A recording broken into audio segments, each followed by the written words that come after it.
title this, How to Avoid Becoming an Abimelech Bramble.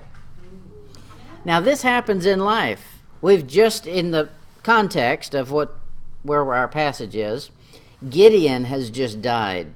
Well, Gideon was a very high point in the life of Israel as a nation. He brought them out. Everybody knows Gideon, and his 300 and, breaking the pitchers and holding up the lamp and the sword of the Lord and of Gideon. Okay, that's an exciting story. That's a high point in Israel as the nation. You'll get some high points in your life where you've conquered some things, God's worked some mighty works, and you're sitting back on pretty street. Well, pretty soon that street turns into just a regular old dirt road. And that's where we find the nation. After his death, things had lulled off, and it's just back to normal, and man's got to find his own way around again. Here's what he's doing. Man's going to look for a way out, and usually it's not toward God. Our text is, we'll start in Judges chapter 9 and verse 4. I'll just give you a little intro. Abimelech is Gideon's son, but he's not Gideon's son by a legitimate means. Not one of Gideon's wives. It's one of Gideon's concubines. And so after the death of Gideon, Abimelech goes to his mother's family, which is in Shechem, and proposes a deal for them. He says, hey, look, Gideon's dead. Gideon has 70 sons. Do you really want 70 people to be your rulers? Or would you like me, we're blood, you and me. Would you like to make me king? Wouldn't that be a great idea? Okay, be careful. After life gets tough, things just level off and it's boring. Pretty soon you're going to be looking for somebody to crown king. And you'll look for the one that gives you the advantage. That's what the boys in Shechem did. Judges chapter 9, verse 4. And they gave him 70 pieces of silver out of the house of Baalberth, whatever that is, wherewith Abimelech hired vain and light persons to follow him, or which followed him. So he says, hey, I can handle this for you, but we got to get rid of 70. The 70 of the legitimate sons have got to go so that I'm the last of the Mohicans, They've got to choose me. So they said, okay, no problem. Our God will help you. Let's go get some money from the treasury of a false god. No.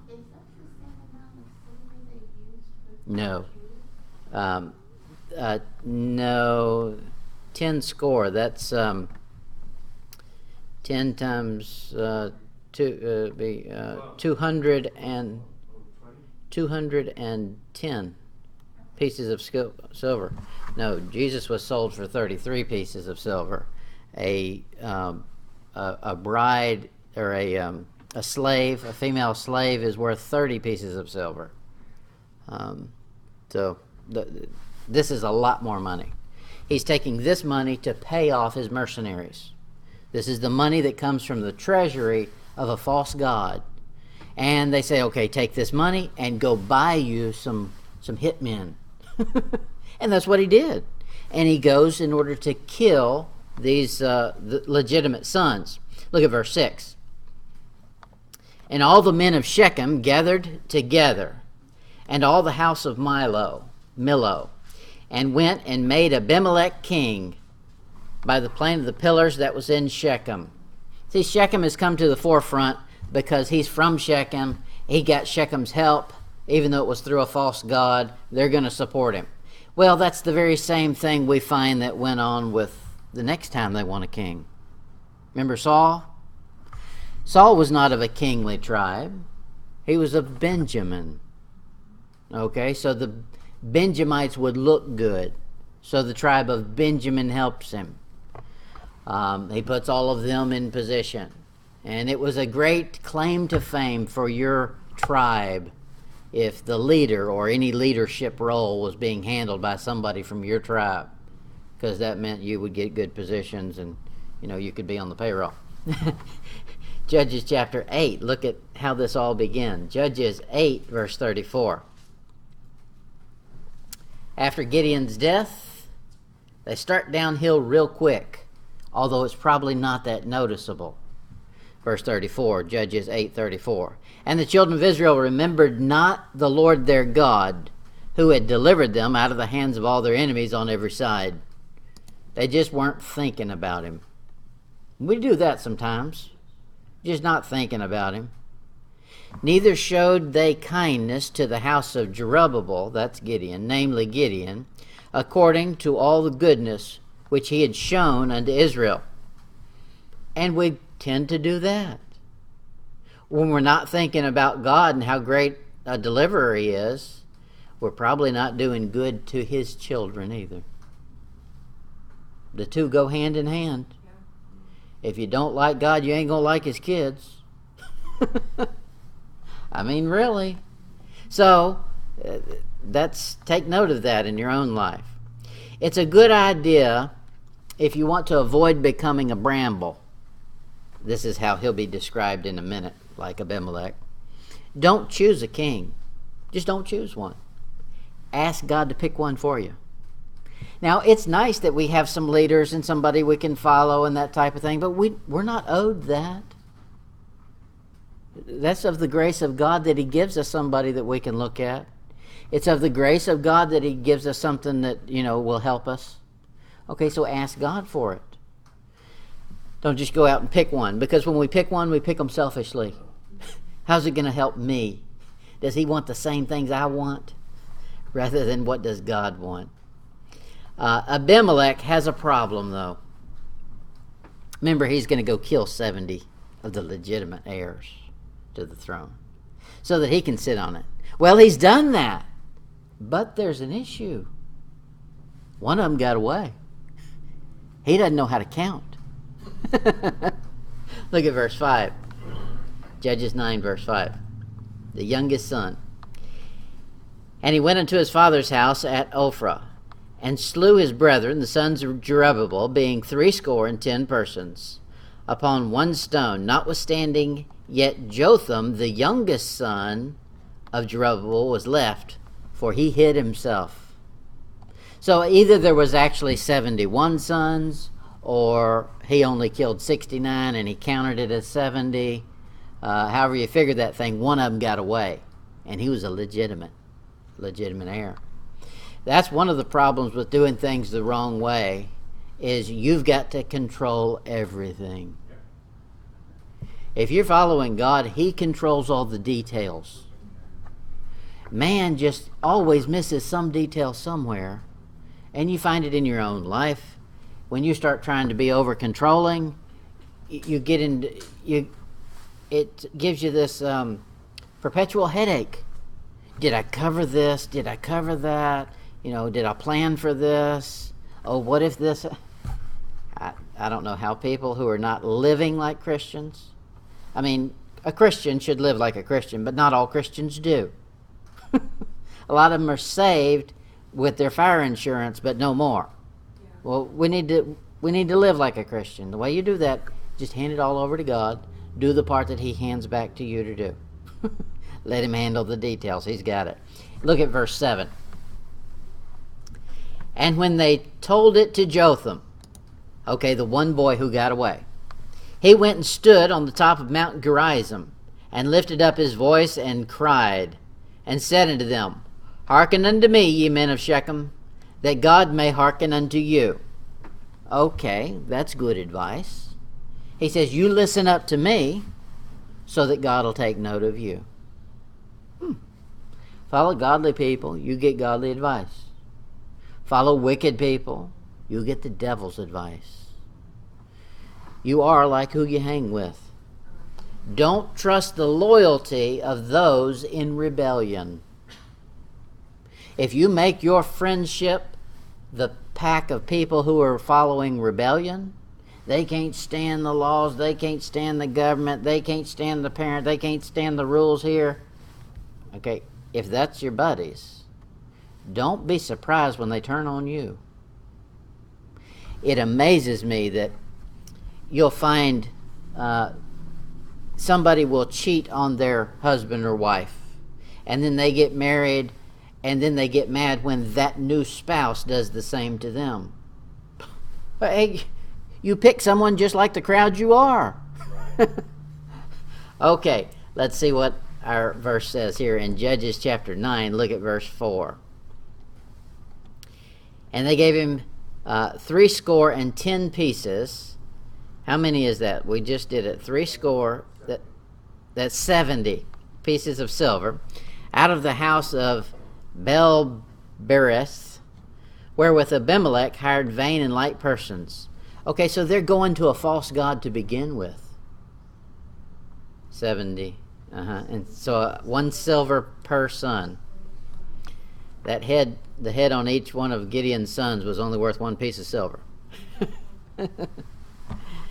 Okay, so here they're aligning themselves with a bad crowd. Baal. Okay, well, Baal's crowd doesn't hang together because they're equal. It doesn't hang together because they're looking out for the other one. Everybody's looking out for themselves, and that means they'll crawl all over top of you to get to the top. Rebels. Look at Judges 8, verse 33. And it came to pass as soon as Gideon was dead that the children of Israel turned again and went a-whoring after Balaam, and made Baal-berith their god. They did, and we do the same things. As soon as the conflict is over, as soon as some great thing has happened and God's answered some major problem, it won't be long till just mundane sets in, and here comes Baal. He looks pretty good. He wants what I want. And that's the children of Israel. Well, here's the true son that's left, Jotham. He's going to come give them a sermon in verse 8, chapter 9, verse 8. And this is a good sermon. He gives a parable here. He says, the tares went forth on a time to anoint a king over them. Judges 9, verse 8. Judges 9, verse 8. The trees went forth on a time to anoint a king over them. Now, most people miss this. When you start asking who are the kings of Israel, most of them start with Saul. Well, it doesn't start with Saul. It actually starts with Moses.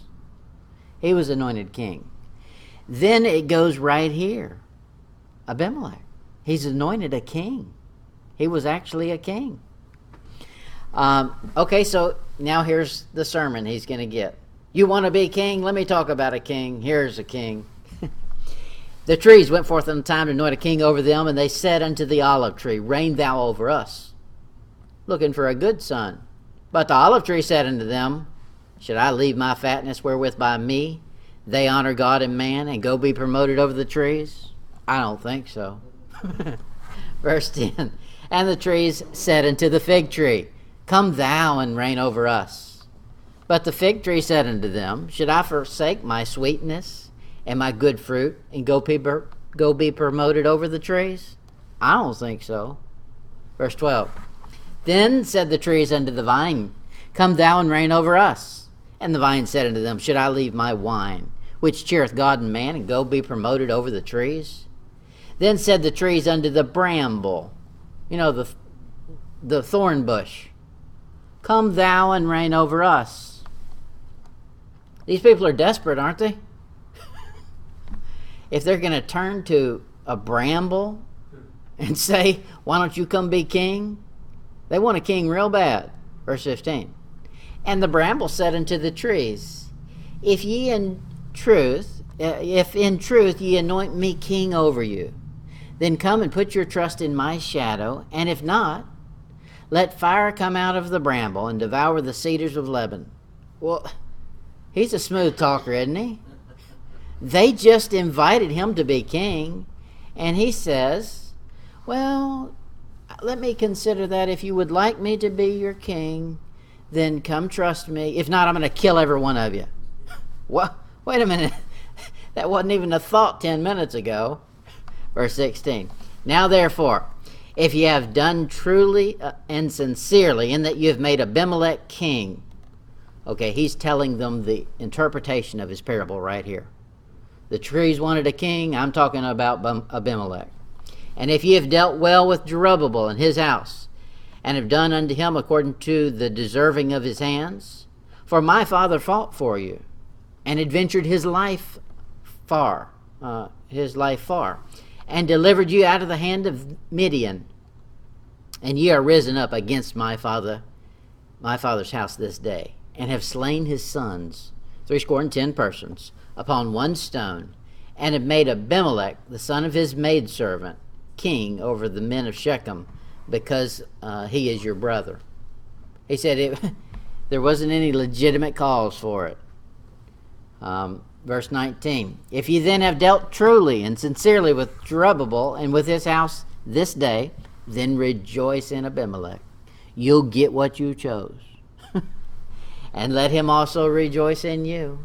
You both are going to be good for each other. But if not, let fire come out of Abimelech and devour the men of Shechem and the house of Milo. And let fire come out of the men of Shechem and from the house of Milo and devour Abimelech. There's going to be a hot time in the old town tonight. Verse 21, and Jotham ran away and fled and went to Beer and dwelt there for fear of Abimelech his brother. Okay, so they've put him in. He's newly installed as king. Everything's going according to plan. He got rid of all the legitimate heirs. He's the only one left. Well, other than this one kid who's just scared of him and likes to preach against him, but that's okay. He's going to run off. So Abimelech thinks everything's running just fine and dandy until mutiny happens. Well, what do you expect? You got in bed with a bunch of rebels. They're going to turn around and rebel against you too. It won't be long. Look at verse 22, Judges 9:22. When Abimelech had reigned 3 years over Israel. It's been 3 years. That might be a long time. It might be a short time, based on what you're doing, how you're thinking. Sometimes 3 years feels like an eternity. Sometimes it goes by faster than you can blink. Well, don't think in your lifetime, just because you've made it through 3 years, that God's forgotten about the sins you've committed. He doesn't forget. Now, he can forgive them. He can eliminate them. He can wash them out like they never existed. However, he doesn't forget them until they're eliminated. His blood can eliminate them, or you can go be eliminated with them. Look at our chapter 9, verse 22. Then God sent an evil spirit between Abimelech and the men of Shechem. And the men of Shechem dealt treacherously with Abimelech. I thought that was their buddy. That's their blood, you know. Well, happy good times are all over. They're revealing their true nature. Verse 24.